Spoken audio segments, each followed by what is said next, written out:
And this is Jordyn Crosdale. Many of you guys know Jordyn. She went on a mission trip at the end of last year. Is this going to be on videotape, Lori? Of course. I'm afraid now. Forever, our grandchildren will be like, oh. Many of you guys know her though. Through your financial support of her trip, through your prayers while she was gone, you guys participated, were a part of what she was doing in Australia, India, and Bangladesh. And she's here this morning. She's going to come and share with us a little bit about what God did in her life and how He's continuing to work in her. I'd give you a little bit of a better introduction, but I know we have a lot to talk about, so we're just going to get going. We met a few weeks ago, and we had dinner together. I had a pretty good time, and you shared with me kind of this 2-3 hour long, it's not going to be 2 or 3 hours, this 2-3 hour long story about your time in the field, and we started with kind of what your expectations were for God, how God was going to work, what He was going to do, and how He was going to use you. And so what I want to do this morning is start the same way with you sharing with us, what were your expectations for what God was going to do?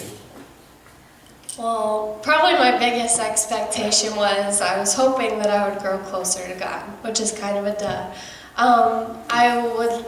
I went 3 months for a lecture phase in Australia, which basically different speakers would come out from all over the world and do a different talk that week. Like the first week was hearing God's voice, and then we talked about the Holy Spirit and the character and nature of God. So I would have to say that I grew exponentially in that time, like I hoped I would. But before even leaving, I was one of the Christians who's really good at wearing masks. And the whole time, like on the outside, it looked like I was really tight with God. Like I knew who God was. Like I was doing all the right things. I was going to the homeless shelter with Kaylee on Wednesdays. I was leading a girls' Bible study at my school. So on the outside, you would think that I had it all together. While what was really happening was I couldn't hear God. I wasn't experiencing God like I wanted to be, and I felt so distant from Him. Well, all along, nobody knew that because I was so good at hiding it. So I really hope that going on this trip would basically solve that problem. I would figure out why I wasn't hearing from God. And besides wanting to get closer to God, being an expectation, I just wanted to leave Scottsburg. I just wanted to get out of a small town. I don't think anyone would blame you for that. Yeah. So you went to Australia, you had your training. So how did God meet up to your expectations? What did you do to meet the expectations that you had for Him? God really blew my expectations away. When I went to Australia and just started going through these lectures and going on this journey with my team, I didn't think that this was going to be a time where God would dig up basically all my dirt and lay it out before everyone, and that I would have to go through a lot of healing. I really thought that it was going to be a time where it was going to be about me giving back to people and really just me going out into the world and bringing others to Christ, when instead of me doing stuff, it really became a time of God ministering to me and really reaching out to me and healing me from a lot of things. And I think one of the first things I had to work through, I'm a girl who loves to plan my own life. Like, I have really big trust issues with God, and that's something that He brought up. I had my plans where I was going to college, what I was going to study, what I was going to do for the rest of my life. You don't get that from your mom at all, do you? Oh no, of course not. But so it just became a matter of, like, everybody was asking me, why do you have to have your life planned out? Like, why do you have to know every season of your life what it's going to look like? And it came down to being honest. I was like, I don't trust God. Like, I don't believe God who is who He says He is. I don't believe that He's good because of things that have happened to me in the past, and I just don't think He's worth being trusted. And so because I believed all those things in my heart, and I wasn't believing in the truth of who God was. This was a time where God was like, okay, I'm going to prove myself to you. You're here because I'm going to reveal myself to you, and we're going to work this out because I want you to experience me. And so besides getting over the issue of not trusting God, I had another huge thing that was keeping me from experiencing God. Was I had a secret sin in my life that has been a part of my life ever since even before I knew what it was, it's just been a stronghold over me. And it was never something that I thought I'd be able to talk about with anybody or bring into the light. But God's like, you're going to be set free from this in this season. So that was really hard, and I had to bring that into the light. I had to tell my team about it, and they had to minister to me, and God had to really help me work through that. But as I was set free, that's when God started to move, and that's when I got to begin to experience God in a way like I never thought that I could, in the way that I had always longed for. There's a really great connection there that takes place between trusting God and our sin. The reality is God either is everything that he says he is, or he's none of it.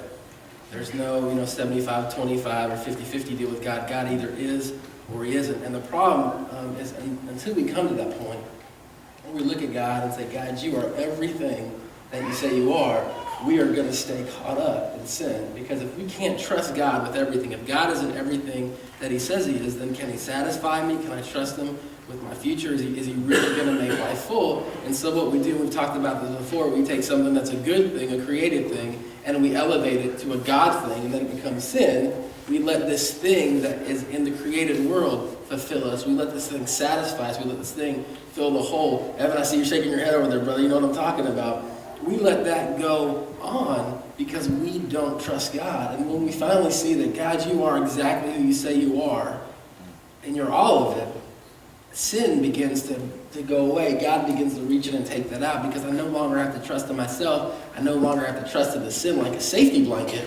I can fully trust that God is who he says he is, and he's going to fulfill me. And it sounds like that's what happened when you were in Australia. And the cool thing about that is when that happened, you said, no, I got to hear God speak clearly.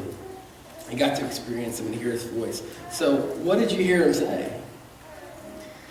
While he was all the way convicting me of all these things about not trusting him and just the sin that I needed to rid of, the whole time he was convicting me, he was building me up and he was loving me. And that's the gospel. Like, Jesus came to love us, and that's exactly the biggest thing that God was hitting home with me, was that he loved me more than anything, and that he was worth it all. So it was so cool, because I knew that I was hearing God speak now, because he wasn't condemning me. The whole time I was having trouble hearing God's voice. I was like, I'm feeling all this condemnation for who I am and the things I'm struggling with, and like, God, if God's a God who condemns, then he's not good. But that was where I had to figure out that it was me condemning myself and the enemy condemning me, because God never condemns us. He's only God who convicts, because he wants to bring us out of the pit. So God really started to build me up in who I was in him, and just started to really empower me with this new boldness just to speak into the lives of my team. Like, if I would get a scripture one morning and I thought it was for this specific person, I wouldn't be embarrassed to go share it with them. And they'd be like, you know what, that's exactly what I needed to hear from God this morning. Like, thanks for sharing that with me. So it really became a matter of just God really building me up, and I was able to step out in some of the gifts that he'd given me finally for the first time. So you heard God speak, and you were convicted of sin. It was removed, and then you're really able to speak boldly for him. God was like, hey, I want you to do this. I want you to say this. And then you got done with your lecture phase, your training. You left Australia, and you went to Bangladesh. So when you went to Bangladesh, I'm going to assume that you continued to hear God speak clearly, and you got to continue speaking boldly for him. Is that right, or did something different happen? When I went to Bangladesh, I kind of backslid a bit. Like, I've been on short-term mission trips before, like 2 and 3 weeks, but 2 and 3 weeks is much different than 3 months. So I kind of went into the whole thing like, oh, I've got this figured out, like I know the drill. But I came and I was completely devastated by Bangladesh. Like, I was overwhelmed by the filth, by the poverty, by the oppression of the Muslim culture, especially being a woman. Like, this whole time I'd been speaking boldly for Christ, like back at base in Australia, and I come here and I'm a woman and I'm not even supposed to speak or make eye contact with men. So that was really hard, and again, I was trying to revert and go back and rely on my own strength, but God quickly got me out of that, and what ended up happening was about 2 or 3 weeks into it, I have an iPhone, and my parents graciously had bought me international texting. I know, is it because your parents going. graciously bought it for you, or is it because your father John worries all the time? Oh, probably that too. That's might be a little more. So this was like a security blanket for both of us, I think. Like, if I needed to escape from the reality that I was in, like eating rice every day and wearing the same 3 pairs of clothes every day, and I could just escape to my family and see what was going on back at home. And I ended up, we bucket wash things. They don't have washing machines, believe it or not, there. And I was washing my bedding, and my phone had gotten stuck in my sheets, I guess, and I wasn't paying attention. So I washed my phone one day, and it was terrible. There's no Apple Store in Bangladesh? Oh, there's not. So I was devastated because this thing that I had been using as my escape was now gone. And I had no other choice but to escape to God now. So that's exactly what I did. I was like, God, I can't even run anything if I want to at this point. Not even to food or chocolate or anything over there. It was like I couldn't even run away to that. So I really had to just run to God. And I was like, God, you're all I have. And I was like, okay, you got me where you want me now. So just speak to me and show me why the heck we're here. So you're kind of in the situation where you got this thing that's holding you back from really fully being God. You're escaping everywhere else except for to God. And then that tie just breaks, just pops, and it's gone. And all of a sudden you're running loose for God. So when that last tie broke and you were free from everything that was holding you back from God, really the things that you were escaping to, and you just escaped to Him, what did God start doing in India and Bangladesh with you? God really started downloading His heart to me again. Like I said, I didn't know why we were there. Like, I thought I had my own expectations coming into it. I thought I was going to get to just talk out in the open about my faith and, see tons of people come to Christ, because that's how all my trips had been before. And my whole team, we came with expectations because we had heard this team come from Africa at the same base. And they had gotten to experience all these healings and miracles, and they casted out demons and all this crazy stuff like that. So for some reason, we thought it was going to look the same. But Bangladesh and Africa are in very different places spiritually. And so we came and we were just really discouraged. But God spoke very clearly to me. He's like, you aren't going to win them by those things. You're going to win them by my love. Because if those things did happen, Bangladesh is a primarily Muslim and Hindu culture. So if they saw healing or something like that, or casting out of a demon, they wouldn't know to accredit it to God. They would accredit it to their 330 million other gods, and God wouldn't get the glory. So it's like, when it comes to that stuff, God is so much smarter than we are, and He knows. You think? I think Just a little, right? So we had no idea, but God clearly spoke. He's like, you're going to win them by my love. And He also spoke to me personally. He's like, Jordyn, this is not going to be your time to speak. Like, I've empowered you in Australia, but now is not the time. So I was really like, oh, what is this going to look like then? So what it ended up looking like, it meant acknowledging and smiling at the beggars and befriending them. Because these people who just line the streets of Bangladesh in the midst of their filth, they're just sitting in it. They have no limbs, and you're wondering how they're going to eat. And in that culture, they're viewed as untouchable. So like, if you walk by a beggar, you would pretend they weren't there and they didn't exist. So what it meant by loving them was to acknowledge them and smile at them. And you didn't have to use words to do that. And it also meant playing with the kids and just hugging, of course, the same sex in the Muslim culture, but hugging people in a culture that's not touchy at all. And just really breaking down those cultural barriers with the love of God. And whatever that looked like, it was different every day. And it was hard, but it was how God wanted to come at the time.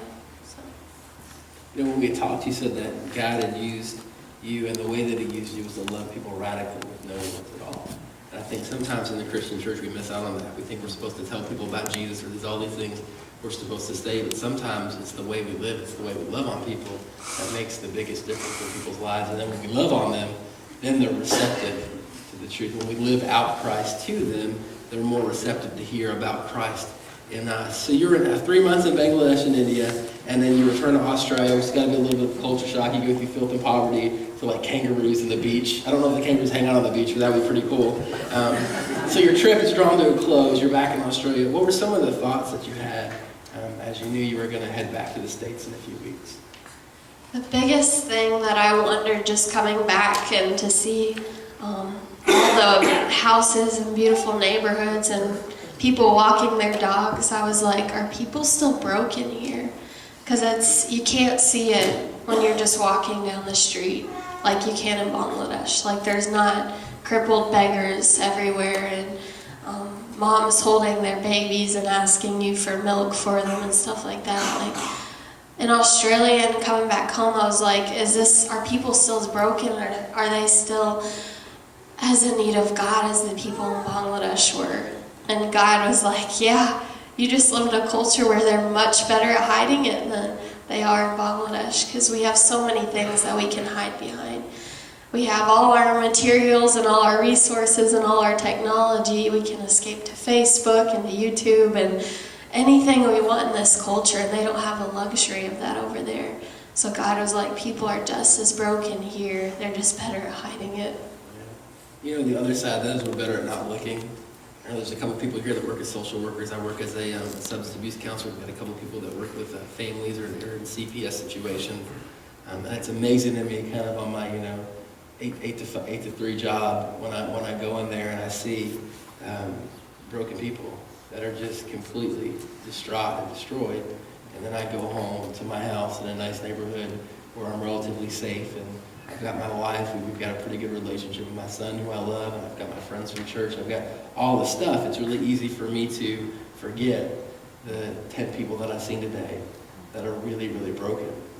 It's almost like not only are we really good at hiding our brokenness, but there's a part in us that says, man, I'm only going to hide my brokenness from other people, but I'm going to make sure that I don't see other people's brokenness. I'm going to use my stuff so I don't even have to see them. And you talk about the masks that we wear, and there's the masks that keep people from seeing us, and there's the masks that block us from seeing them. So that's really an awesome thing to have your eyes opened up to, because then God can kind of use you in all these ways with all these people that you may or may not have seen before. So you're here, you're back in good old Scottsburg, right? Yeah, Scottsburg. Well, this is Memphis. This is way better than Scottsburg. But anyways, yeah. Sorry, Tracy, and the rest of you Scottsburg people. So you're here now. What's God saying to you now? Well, even back in Australia, as much as I wanted to get out of Scottsburg, as God was just working on me through a lot of stuff, He began to give me His heart for Scottsburg. And even back in Australia, before I went to Bangladesh, I was like, I can't wait to get home. I can't wait to get home and share every experience I've had with everybody that I love back at home, because I want them to get to experience God the same level that I got to, and the way that I've come to experience Him now. And I just felt like God had just given me all these new revelations and new ideas that I just couldn't wait to home and just impart to my family, impart to my friends and stuff. And then another huge thing that God pointed out, He's like, what made it so easy for you to start taking off your masks and to allow me to heal you? And I was like, the vulnerable community that I was living in. Like everyone else was taking off their masks, so it was a lot easier for me to. So God's like, you take that home with you. Like you create that environment back where you live. And so I started a home group, and we've only met twice. And tonight will be our 3rd meeting, and it's called Ubuntu. And Ubuntu is an African word for your well-being is directly connected to my well-being. So that's kind of the vision of the group, is just that when one of us struggles, all of us are struggling, because we want to help each other and be there for each other. And when one of us is rejoicing, all of us can rejoice with them. And just for it to be a safe place for us to be vulnerable, where we can take off our masks, where we can just tell each other our stories, like what makes you who you are, what has hurt you in your past that makes you the way you are today. And while sharing our struggles and working through those together, at the same time discovering who is God. Is he really who he says he is? And if he is, how do I respond to him in the light of who he is? And that's kind of the journey that we're all beginning together. And I'm so excited about what God's going to do. Like, he has already blessed us so much, even though we've only met twice. Like, God's already been moving. Like, everybody is just so ready to jump in and take off their masks. And it's tonight at 5 o'clock at my house. But 1471 Mallard Crossing in Scottsburg, Indiana. 1471 Mallard Crossing in Scottsburg, Indiana. if any of you want to be there, just come see me. But God's really going to do a great work, I think. And not only bring healing to our group, but just really, it's going to be cool to discover them together and respond to that, whatever that's going to look like. So I know Brady and I have been going to Jordyn's group, and it has been just an awesome experience for us. My wife, I don't know if she shared this with you, but I'm going to go ahead and narc her out real quick. My wife said that the time that she spent in your group and just learning from you, that has awakened something that she's never felt before. It's awesome. And so God is not going to do great things with your group. He's doing great things right now. And I'm excited about being there tonight and just continuing in that journey with you. Man, it's been great. I sent Jordyn a text message a few weeks ago. I'd got her manuscript in, and I read through everything. And this is the thought that struck me. And I wrote her this text message that said, have you considered how crazy it is that God took you 8,000 miles from Scottsburg to show you his heart for Scottsburg? God had to take you pretty much almost to the other side of the world to get you to see what he's probably been trying to get you to see for who knows how long when you've been here. yeah, and it's crazy to think that it took me going that far just to figure all that out and to be healed and to be just let go of everything. And it's cool because not everybody has to go that far. Like, you can find God exactly where you're at right now.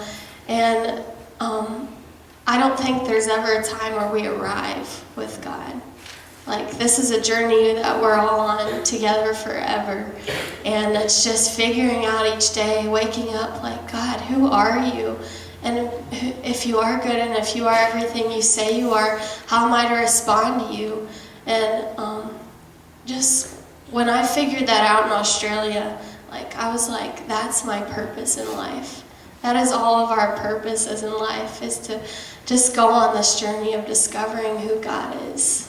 And if you haven't started that journey, you're not living why, like, you're not fulfilling why you exist. And that's why what God spoke to me, he's like, you will never begin to live until you figure out that I'm why you're living, was the biggest thing. And just being able to hear God's voice and to take off your mask. Like, we have to be vulnerable in order to learn to love each other and learn to discover God.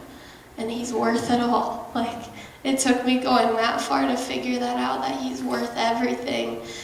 And any pain that I had to go through and anything I had to let go of. And in that time, those months are the hardest months of my life. Like, it was so hard sometimes just not having my family and friends there and just having to go through all of that and having God to reshape and me mold and remold who I am, and for me to realize how much I need him and that I'm not where he wants me. And I'm still in that place now. Like, God is not where he wants me because we're never going to arrive until he comes back for us. But if I can impart anything to you guys today, it's that he's worth it all. If you haven't begun that journey with him, that's why you were created. You're created for him and to love him, to be known by him. I'm sorry I'm blubbering about this, but that's what I want to impart to you guys, is that he loves you so much. That's why you exist. And you will never be satisfied until you go on a journey with him. Because then you'll know why you're here. You'll get to experience his love. And that's everything. That means everything. He will set you free. He will give you a purpose. He won't condemn you. He will only love you and make you more in Him than you could ever be in yourself.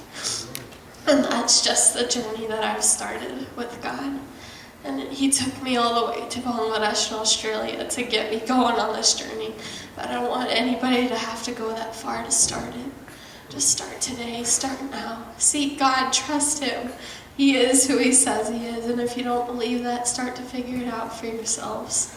But that's just what I want to impart to you all today, is that He's worth everything. So yeah. Jordyn, I really appreciate you coming out this morning and not just sharing your trip.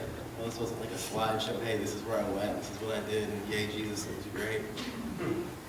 But sharing your heart, letting us see where God worked and where God moved. So thanks for coming up on stage in front of all these people and being vulnerable with where you are and what God's doing in your life. When we are vulnerable in front of others, it gives them the opportunity to be vulnerable in front of us. So thanks for coming up here, for laying aside pride, fear, self, and all those other things, and just being who God created you to be and sharing where God's at work in your life. Jordyn's got a video that she wants to share with us about her time in Australia and Bangladesh and India, and then also a little bit about what God is going to do here with her back at home. So we're going to take a couple minutes and watch that, and then we're going to wrap up today.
Oceans rise and mountains fall, He never fails.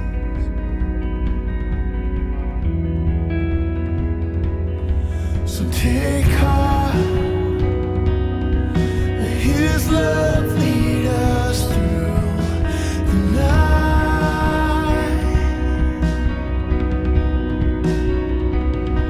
Hold on to hope and take courage again.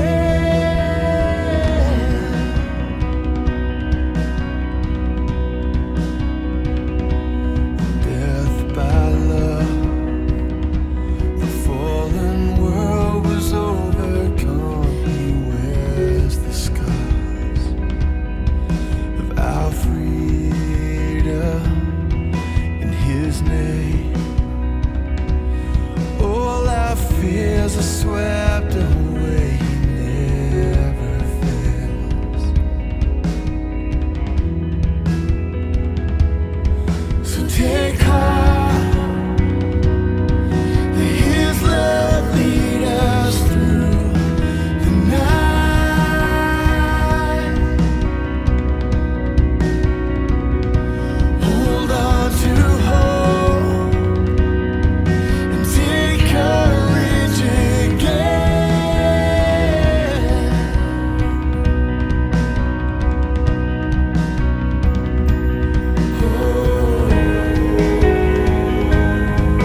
Scottsburg.